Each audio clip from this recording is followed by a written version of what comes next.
Okay, welcome back, tol. Joke. Welcome back. So basically, I took 3 minutes to save yung first video and we continue right away for the second video. So next thing is we will be adding a module and uh, to do that, you go to project and then add module. So habang ina-add ko yung module na to, explain natin para saan ang module. Yung module, ito yung isang file kung saan pwede nating ipunin yung ating mga public functions and procedures dito, and then lahat ng mga forms sa loob ng project mo can access yung mga ginawa mong public procedures, public functions, and including public variables. So this will save us a lot of time kapag nagko-code tayo. So instead kasi na isusulat mo yung function ng paulit-ulit sa bawat form, iipunin na lang natin yan sa isang lugar at yun ang purpose ng module. At nilagyan ko siya ng pangalan na support function. You can name your module anything you want, kahit hindi nyo nga palitan yung pangalan yan, that will still run. So just for, a good programming practice is to rename that. So you click add, and then basically our module will be added here.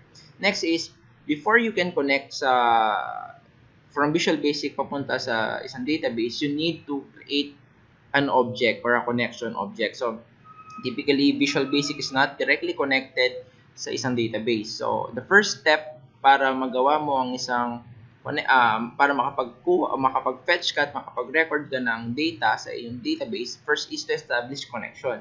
So to do that, you go to project and then add reference. So in here, we will going to add a reference para magamit natin ang isang object, and that object will be our connection object papunta sa ating database, and which is actually access. So that would be under the COM tab. Ang ginagamit ko is Microsoft AdoDB or Active Data X Object. So hanapin natin ang Microsoft Ado Data Objects at yung 2.0 library ang gagamitin natin. So if you find it, you just have to click OK and wait for it to load, and then that is loaded. So next is, ang susunod na gagawin natin, since na-import na natin yung reference para sa AdoDB, gagawa na tayo ngayon ng isang object or connection object. To do that, since nasa module tayo, lahat ng gagamitin natin will be public. So public dbcon as new AdoDB.connection. So what this I did is, this dbcon will be our connection object. Nag-cast tayo. So this dbcon will inherit all the properties of this AdoDB object. So this will be our connection object. Next, gagawa tayo ng isang function sa procedure na magiging connection natin. So that will be public sub db open connection. So yung open connection, trip ko lang yan lang yung binigay kong pangalan para sa aking connection object. Nothing fancy. You can name your connection procedure kahit anong gusto ninyo. So in my case, it will be open connection.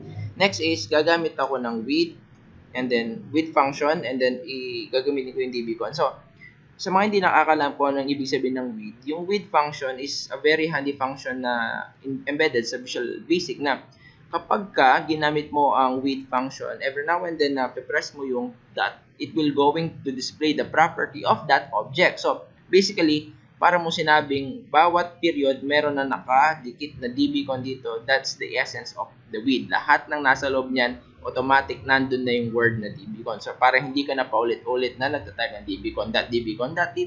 So yun po yun.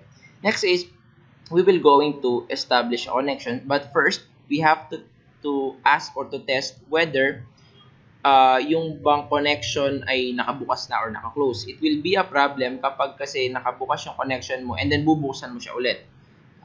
In programming, that will cause an error. Hindi tayo pwede magbukas ng isang nakabukas na. So to do that, sa ibang technique, I've seen many this is touchscreen, so may napindot ako. Yan, tinanggal na natin.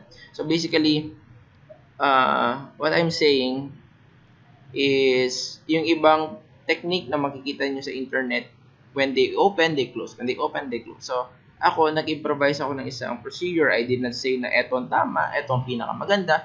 But for me, this served me a lot. Especially, matagal ko nang ginagamit to at hindi pa naman to pumapalya. So, it's up to you, but I believe as a starter, you may use this. So, sige na, without further ado, we test if that state is not equal to 1, then enter. So, nag-test tayo ng, ang ibig sabihin nito, if dbcon that state is not equal to 1, ang ibig sabihin na not equal to 1 is not open. Tinatanong natin kung ang state ng ating connection ay hindi open. So, if hindi siya open, anong balak natin gawin? Di i-open natin. Tama? So, to do that, we will be using the open function. Next, yung nandito sa loob niyan, ito yung pinakamadugo. So, you better memorize this because gagamitin nyo yan sa mga susunod nyo pa activity. So, we have to specify the sa shift P, control na napindot ko. So, provider is equals to microsoft.ace.ole.db.12.0 semicolon. This first part is our connection engine.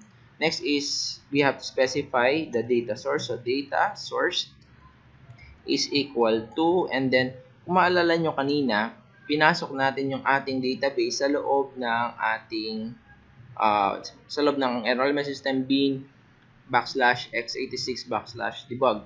The reason is we will going to take advantage of this application.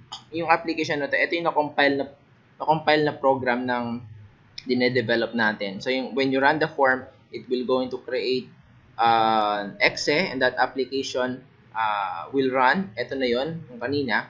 So we will going to take the path. So pag sinabing path, parang ang ginawa natin is nag-right click properties ka, and then parang kukunin natin yung buong path na yan. Instead na ita-type natin yan manually, kukunin natin yung path na yan programmatically. So to do that, we will be using application and then dot startup path property. So, application that startup path will return yung buong path na sinabi ko yun. And then, I used concatenation or ampersand para idikit yan.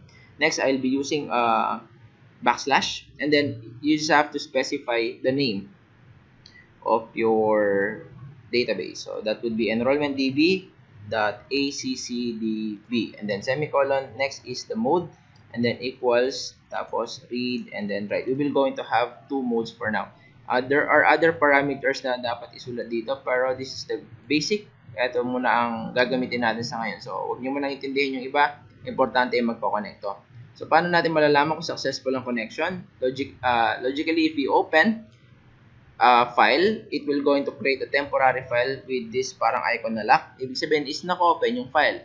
Now, if you close that, if we close the file, mawawala rin yung temporary file na yun. So, gagawin natin on our main form in here. So, double click natin yung form para gawin niya yung form load event. Tatawagin lang natin yung open connection. And then, if we run this and wala tayong receive na error, ibig sabihin, so far tama yung ginagawa natin. So, let's have a try. Run this. If walang lumitaw na error, then boom! Sabog. So, ayun po siya. Nandun yung lock icon, ibig sabihin we're connected with the database. So, you did a good job. That's already one step ahead. Be proud if natapos na nyo yung part na yan. So, we will be stopping again the video for this part. Ginawa ko siya modular para hindi siya mahirap panoorin. And we will going to continue our topic later on. We just have to record this one. So, thank you very much. See you later, alligator.